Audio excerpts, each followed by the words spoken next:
teman ngopi semua, kembali lagi di Ngopi, Ngobrol bareng Yapi.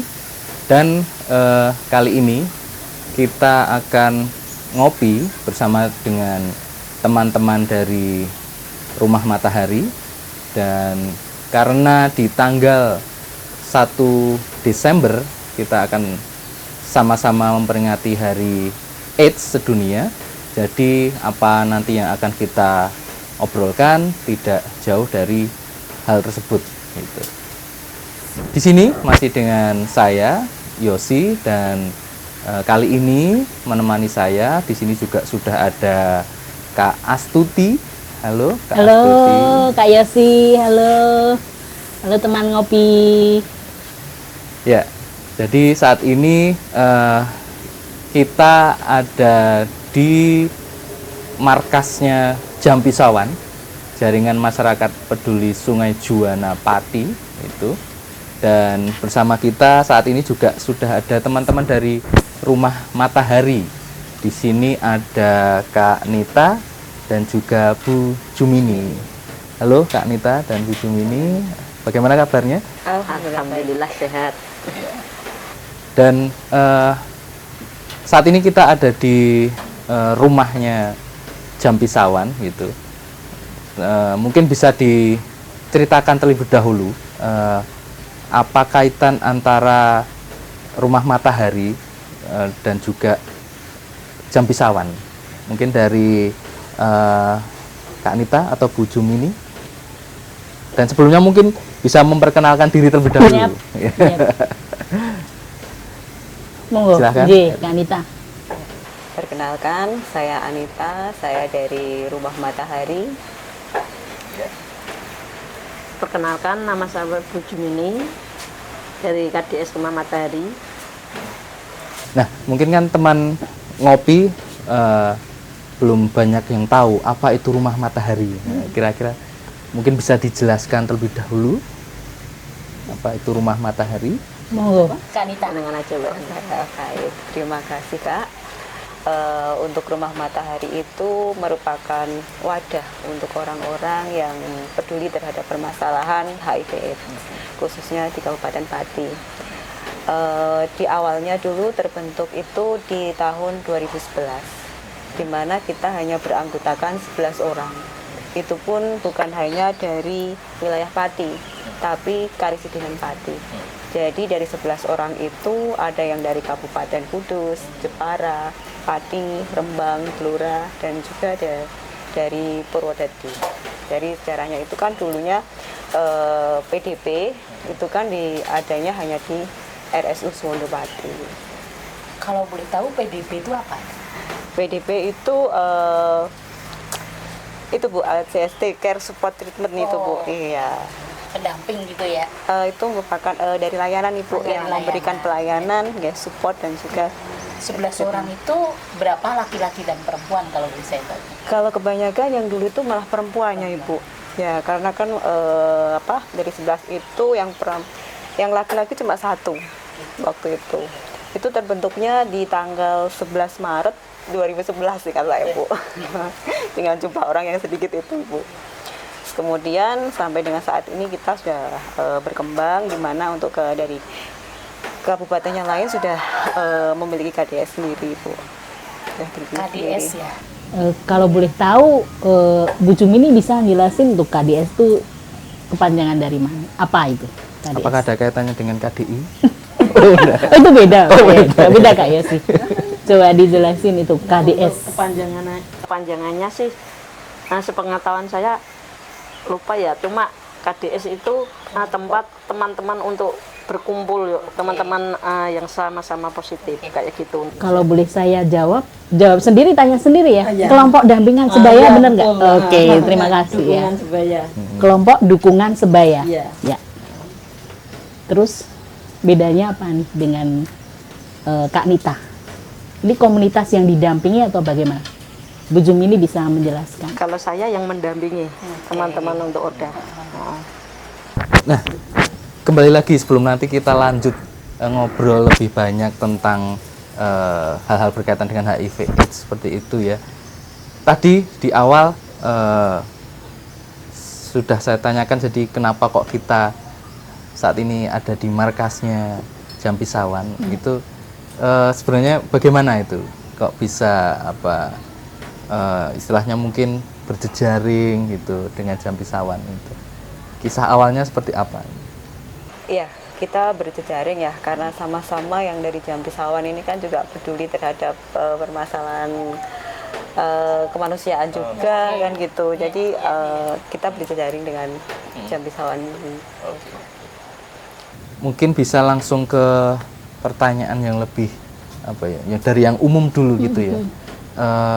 Apa sih itu sebenarnya HIV/AIDS gitu?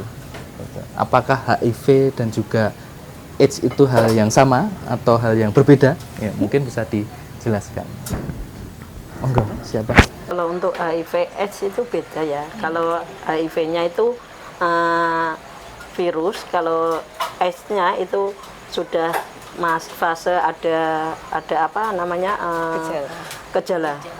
Kalau HIV itu belum ada gejala tapi sudah kalau dites sudah dinyatakan positif, tapi dia sehat kayak gitu. Kalau AIDS kan sudah ada gejala, timbul IO yang menyertai. Gejalanya biasanya seperti apa itu? Yang gejala yang sudah AIDS, gejalanya biasanya diare berat, berat badan menurun, sariawan. Ya, Itu sudah masuk fase AIDS. Ya. Kalau HIV Bu, kan kita nggak tahu ya ini ada virus apa enggak karena merasa sehat gitu. Gimana itu? Kalau HIV itu tanpa gejala sudah bisa dinyatakan HIV. Nah, supaya kita tahu Ya. bahwa kita itu harus periksa nih gitu. Termasuk kelompok rentan apa saja yang harus memeriksakan diri. Itu bisa disebutkan nggak? Bahwa dia mesti nih periksa HIV itu. Ya, kalau dia yang berisiko tinggi, berisiko tinggi ya. Itu kalau menurut saya itu harus wajib tes. Untuk dari pasangan yang suka jajan juga wajib tes juga. Jajan itu bisa disebutkan mungkin punya pasangan yang sering dilokalisasi kayak gitu. Kan itu risiko juga.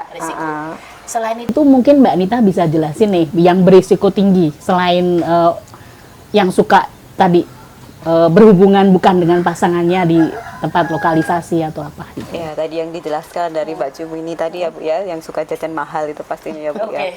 Jajan mahal. Iya, karena berapa 3 macam itu sudah 100.000 ibaratnya gitu ya. Ya. Jadi itu yang bisa melakukan tes itu dari pasangan yang dia sudah terinfeksi HIV. Jadi kan misalkan pasangan suami istri di mana istrinya diketahui positif, karena kan untuk program pemerintah sekarang kan untuk ibu hamil wajib diperiksa HIV. Nah, dari situ berarti kan suaminya wajib untuk melakukan tes gitu. Dan juga yang lagi banyak-banyaknya sekarang kan untuk yang LSL ya Bu ya. Nah, laki-laki seks laki-laki. Selain itu mungkin bisa dari lokalisasi gitu kan, para pekerja seks komersial. Iya Ibu. Saya pernah baca nih kerentanannya sekarang banyak ODIF atau orang dengan HIV/AIDS itu ODIF ya. Itu banyak ibu rumah tangga, benar nggak? Iya juga, banyak juga. Itu faktor risikonya gimana itu? Kalau ibu rumah tangga itu dia terinfeksi dari suaminya Ibu. Iya, jadi suaminya melakukan hal beresiko di luar sana, kemudian dia pulang dan dia juga kemudian melakukan hubungan suami istri dengan pasangan resminya atau istrinya tadi, dan istrinya juga ikut positif ketika dilakukan tes. Tesnya ini gratis nggak sih Bu? Gratis. Terus cara menjangkaunya gimana? Supaya atau datang langsung ke puskesmas bilang aku ingin tanpa pendamping nih, datang nyuluk gitu ke puskesmas, aku pengen tes HIV gitu, bisa nggak? Bisa juga Bu. Semua puskesmas bisa melayani untuk tes itu. Bisa datang sendiri kalau memang dia merasa berisiko juga gitu. Sekarang ibu hamil juga itu kan langsung screening. Screening ya. Untuk tes. Kalau calon pengantin screening nggak? Iya. Oke, calon pengantin jelas ya, ibu hamil juga gitu. Terus ini bagaimana cara mencegah penularan HIV? Ini saya ingin tahu dari Kanita dan Mbak Jumini nih, gimana ini, Bu Jumini? Kanita dulu boleh. Yang pertama itu ya Bu, absen ya, tidak melakukan hubungan suami istri selain dengan pasangannya gitu kan, secara resmi kan. Kemudian juga bisa saling setia. Saling setia. Kemudian bisa saat melakukan hubungan menggunakan kondom. Iya, gitu. Mungkin Bu Jumini bisa menambahkan. Iya, kalau saya walaupun yang satu positif, yang satu negatif, kita tetap bisa melakukan, tapi dengan cara apa ya? Sekarang kan ada PrEP untuk pencegahan itu, obat PrEP. Mungkin itu bisa untuk mencegah salah satunya, tapi tetap pakai pengaman itu kondom. Bisa dijelaskan obat PrEP itu apa? Obat PrEP apa ya? Belum Sejenis sebelum seperti ARV juga, cuma ARV.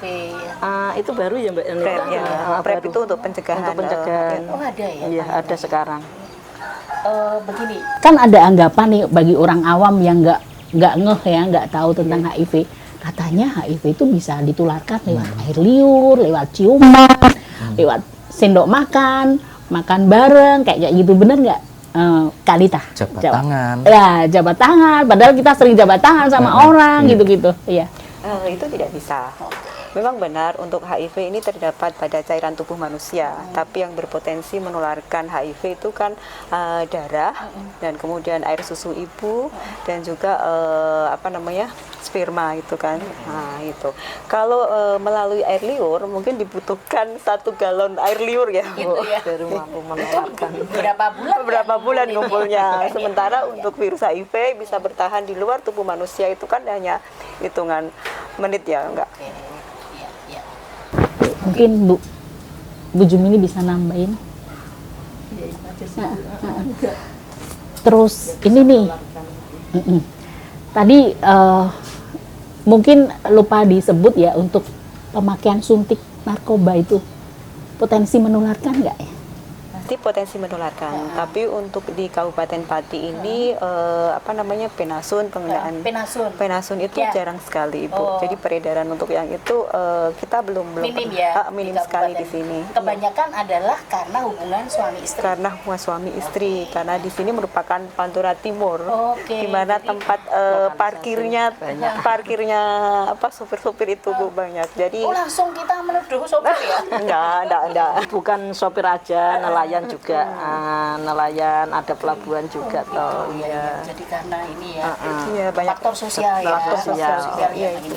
Kalau boleh tahu gejala awalnya gimana itu HIV? Supaya kita semua tahu. Untuk HIV sendiri kan tidak ada gejala, tergantung dari stadiumnya.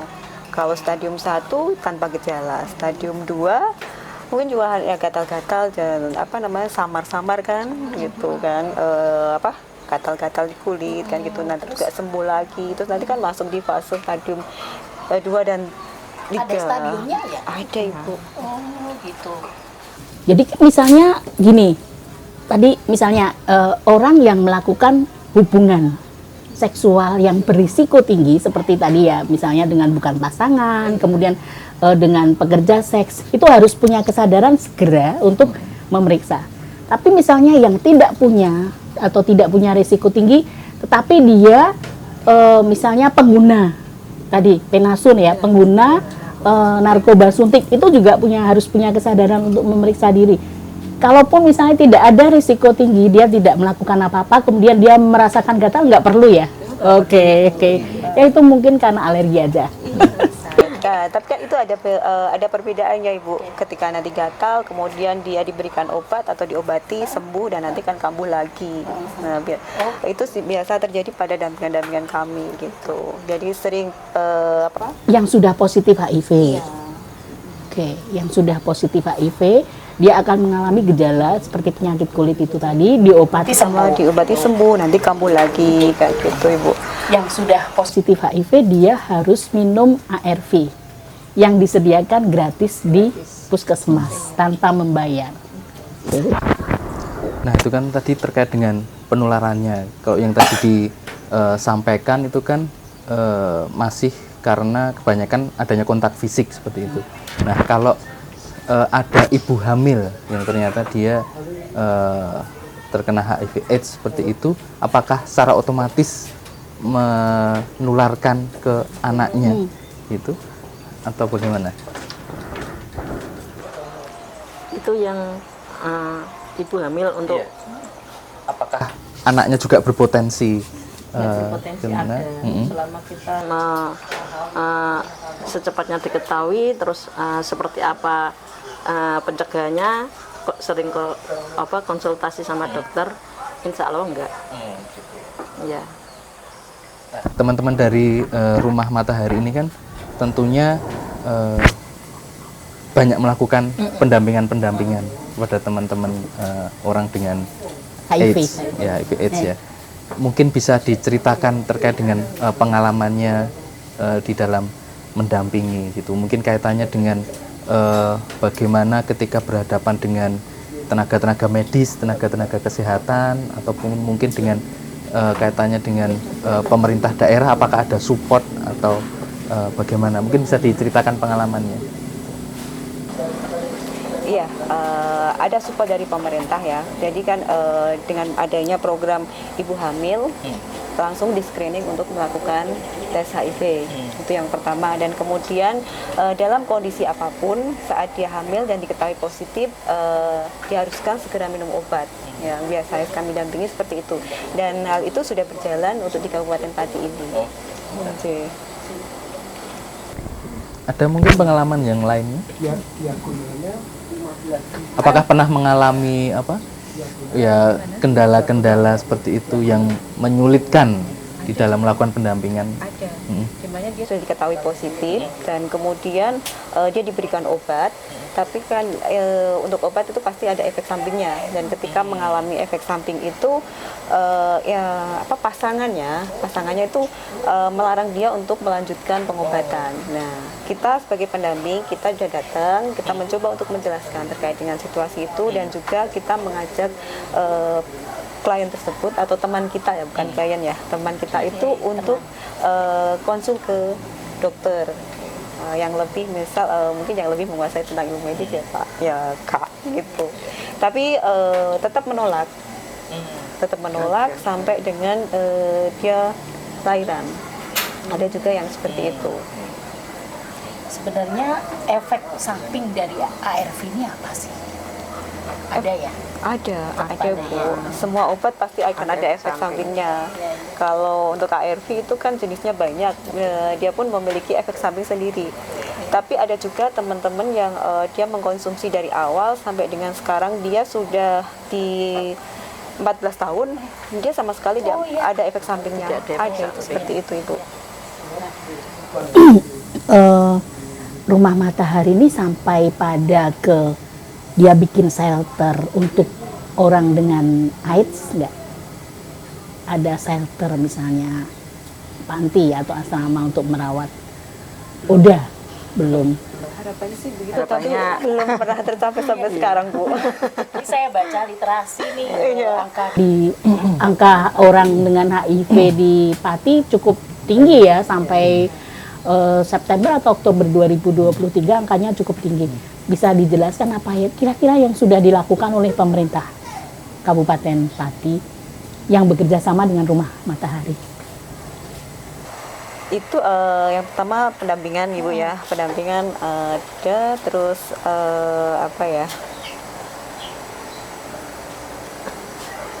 karena selama ini kan untuk pertemuan-pertemuan itu kan memang kita belum ada pendanaan dari pemerintah daerah. Kita masih menginduk pada salah satu donor Ya, iya. dari Yayasan Spiritia. Iya. Jadi masih tergantung dengan donor. Ada KPA nggak sih? Kalau di Solo kan Ada ya Surakarta? Ada Pak. Ada ya Pati. Mereka bekerja sama juga dengan Rumah Matahari atau bekerja sendiri-sendiri? Atau bagaimana perannya di Pati ini? Nah, gitu. itu maksudnya pertanyaanku seperti itu. Tanya apa? Sama untuk KPA sendiri kan itu juga ada programnya untuk apa WPA itu warga peduli air gitu. Iya. Jadi Kita itu juga wilayah terlibat, iya. di luar. Terus ada anggapan awam juga, katanya orang dengan HIV itu nggak bisa menikah gitu. Benar nggak sih gitu? Apakah orang dengan HIV itu tetap aja bisa nikah kok gitu, bisa punya anak kok kayak gitu? Bisa minta penjelasannya? Tetap bisa nikah. tetap bisa nikah, tetap bisa. Yang penting keterbukaan punya sama calon pasangan. pasangannya. Soalnya kan kalau menikah kan mau apa ya, membangun hubungan untuk selamanya. Jadi kalau lebih terbuka kan lebih enak daripada sembunyi-sembunyi kayak gitu. Yang terbukanya ini yang susah ya. Sudah ada yang Tapi sudah ada kayak gitu. Yang pertama ini ya aku harus gimana Bu? Udah kamu terbuka aja. Dicoba terbuka. Yang pertama itu sempet diputusin, nggak apa-apa, mungkin belum jodoh. Terus yang kedua, alhamdulillah berhasil sampai nikah, sekarang punya anak umur 3 tahun. Berarti kan udah jodohnya. Jadi ya nggak apa ya, daripada nggak terbuka lebih baik terbuka. Intinya kayak gitu. Kalau yang sudah dilakukan oleh teman-teman Rumah Matahari sendiri terkait dengan stigma-stigma negatif yang ada di masyarakat, itu apa yang sudah dilakukan dari teman-teman Rumah Matahari? Karena kan masih ada stigma misalnya jangan dekat-dekat, dia udah seperti itu. Biasanya di kampung tersebut kami melakukan sosialisasi, melibatkan puskesmas sama dinas kesehatan sama kepala desa tersebut. Tetap negara dalam tanda kutip pemerintah setempat ya. Iya. Kelurahan gitu bisa ikut ya. Iya, betul. Kalau kebijakan pemerintah sendiri sekiranya ada nggak yang mendukung, atau misalnya yang terbaru gitu, ARV udah gratis, oke ya, tapi adakah kebijakan yang kira-kira menjadi harapan dari ibu berdua ini yang apa ya, untuk pemenuhan hak orang dengan HIV dan orang dengan AIDS gitu, gimana? Harapannya coba Banyak sih harapannya. Harapannya Mungkin untuk banyak. kesejahteraan para teman-teman ODA, untuk anak OHIDA juga kayak gitu. Mungkin ada apa ya, Memberikan semacam nutrisi. apa-apa gitu. Harapannya sih Selama banyak. ini mereka belum tercover. Belum. Terus gimana dong pendamping mengaitkan untuk bagaimana caranya ini pemenuhan haknya gitu lah. Ya, kita mencoba untuk melakukan advokasi ya Bu ya. Advokasi. Ya, ini yang perlu kita gali nih, advokasi Mas ya. Yuk. Ayo kita gali nih Kak Yosi. Siapa tahu nanti bisa menginspirasi juga Nah, teman-teman ngopi ini yang advokasinya kira-kira apa aja nih Kak Anita? kali ini. Kita sih berusaha untuk advokasi, kita mendatangi ke apa namanya, yang pertama kan situasi seperti ini kami datang ke dinas sosial, Dinas sosial, di oke. DP3KP itu DP3KP, juga terkait ya. untuk apa namanya, hak teman-teman untuk BPJS. BPJS itu Berarti datang audiensi ke BPJS Kesehatan juga gitu ya? iya. Oke, ya terus supaya dapat jaminan kesehatan PBI paling enggak ya? Iya, betul. Berarti harus masuk DTKS dulu dong.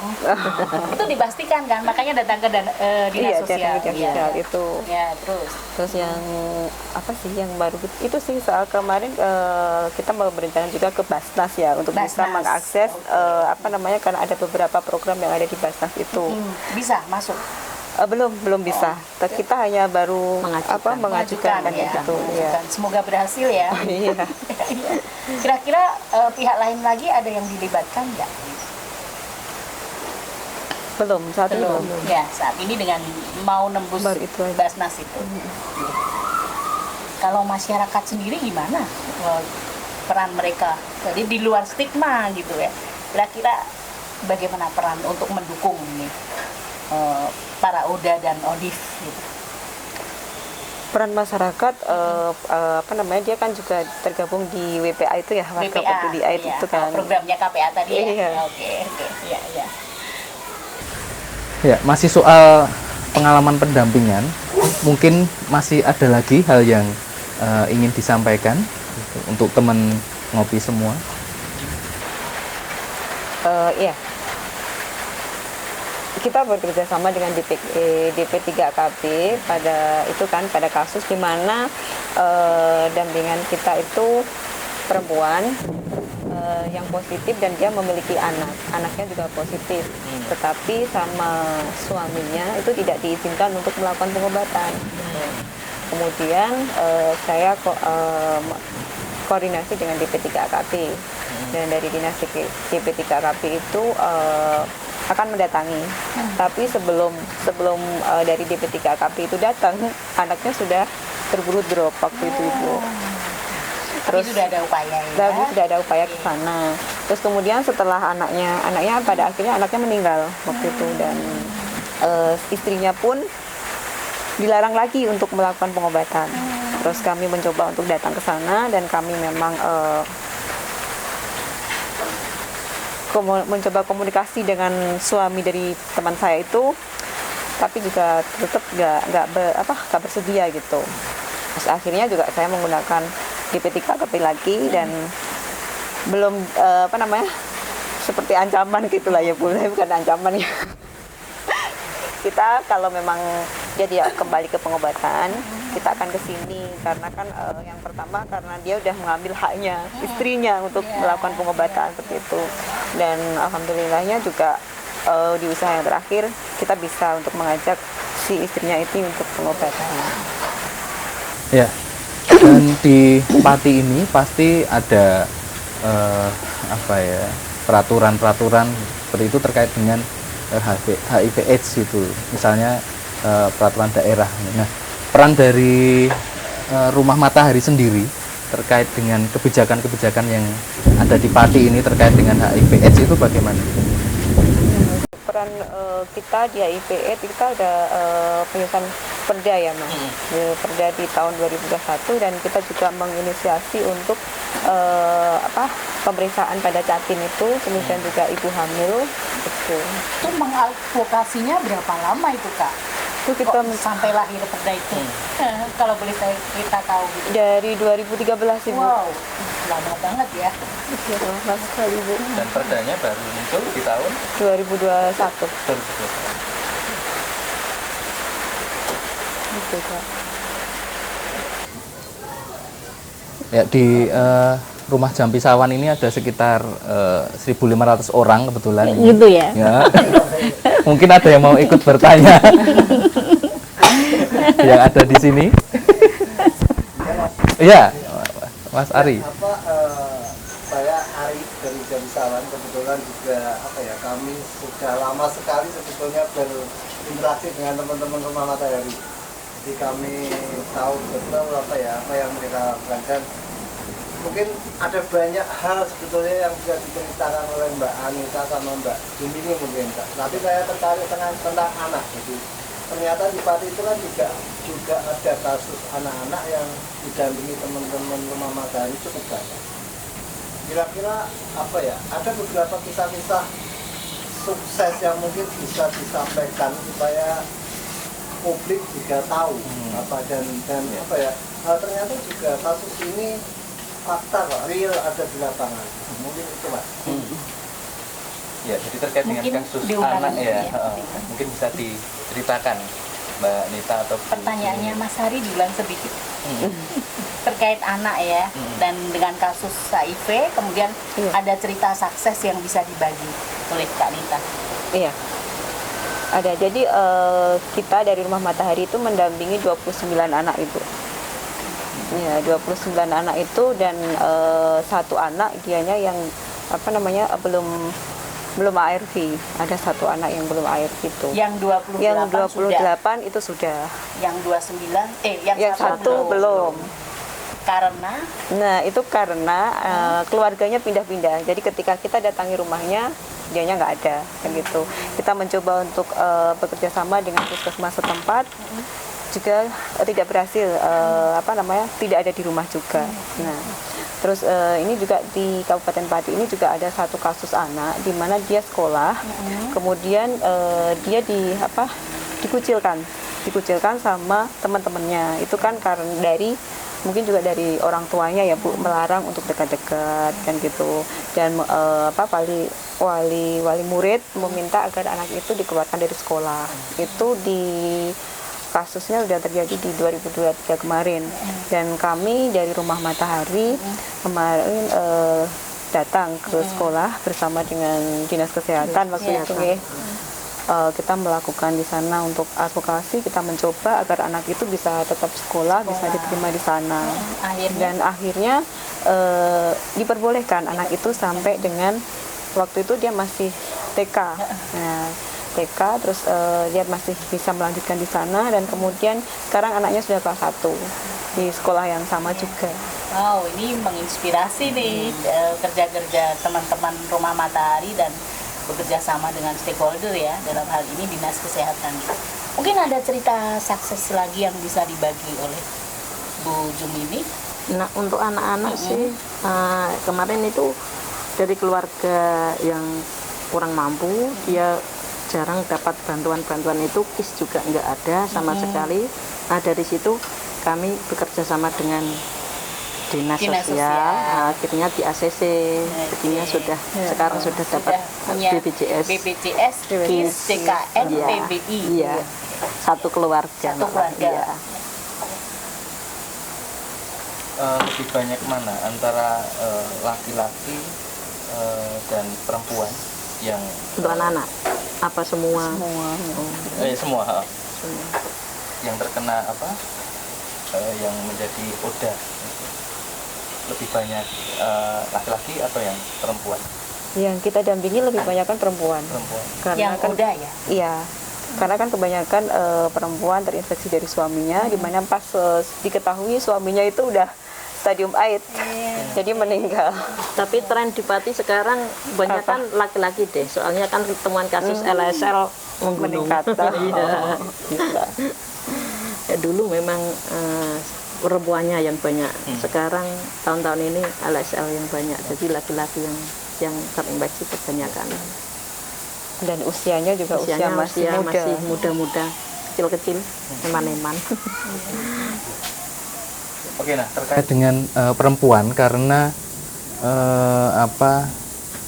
ada peringatan 16 hari anti kekerasan terhadap perempuan juga. Jadi dimulai dari tanggal 25 November sampai dengan 10 Desember. Nah, itu kan termasuk di antara itu kan ada hari AIDS gitu ya. Besok ya tepatnya ya, Iya, 1 Desember tanggal 1 ya, besok Desember pagi itu kan ya. ada hari AIDS. Nah, mungkin dari teman-teman Rumah Matahari, baik Kak Nita dan juga Bu Jumini, mungkin ada yang bisa disampaikan kepada perempuan-perempuan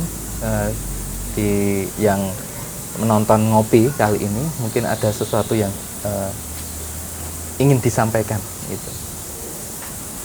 Silahkan dari Kak Nita atau Bu Jumini gitu. Siapa? Kamu? Monggo, nggak tahu. Bisa menguatkan gitu ya. Untuk jadi saya, untuk teman-teman perempuannya ya, tetap tegar gitu, tetap semangat, apapun itu kita harus tetap berkarya. Nah,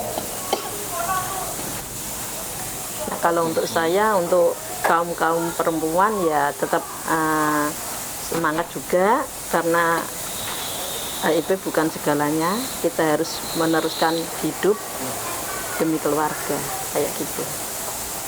Ya, cukup ya, luar biasa. Terima kasih. Terima kasih Kak Nita dan Bu Jumini.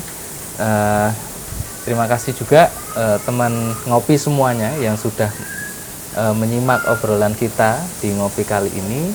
Dan sekian dulu ngopi kita, dan sampai jumpa di ngopi yang selanjutnya. Sampai jumpa.